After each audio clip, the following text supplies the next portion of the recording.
Welcome to the Unfiltered podcast, where we peel back the layers of human behavior. No filters, no fluff, just real psychology, raw insight, and the uncomfortable truths we all live with.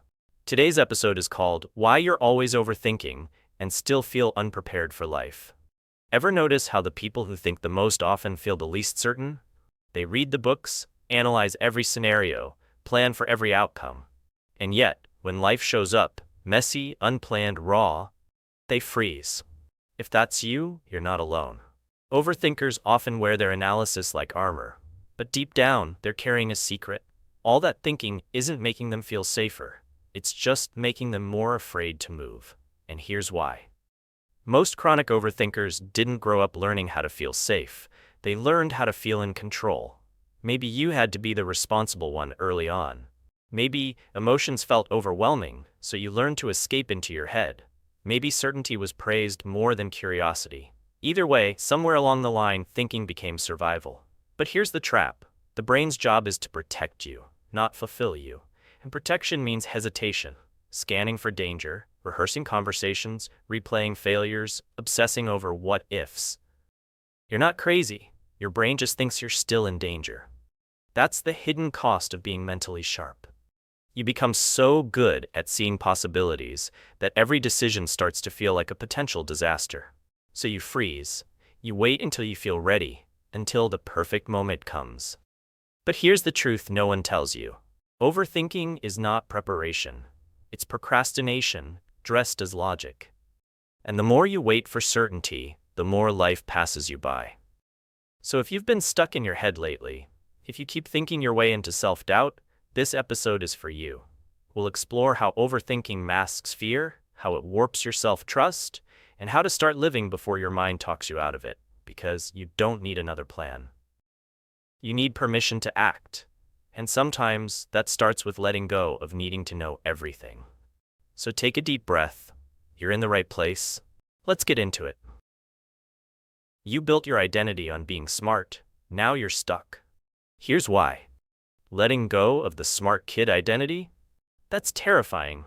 Because if you're not the smart one, then who are you? And here's where most people get stuck. They assume giving up that identity means giving up their value. But it's actually the opposite. Letting go doesn't erase your intelligence. It just frees you from being defined by it. It lets you become something bigger. A human being in progress, not a finished product. Because that's the truth. No one tells you when you're young. Being smart is not a destination. It's not a trophy you win once and then coast on forever. It's a tool. A tool for building something real, something messy, something meaningful. So what do you do with this new freedom? You let yourself be a beginner. You start chasing discomfort on purpose. You get bad at things. You let yourself be awkward. You let yourself not know, and you learn anyway. Because growth only happens when your ego steps aside.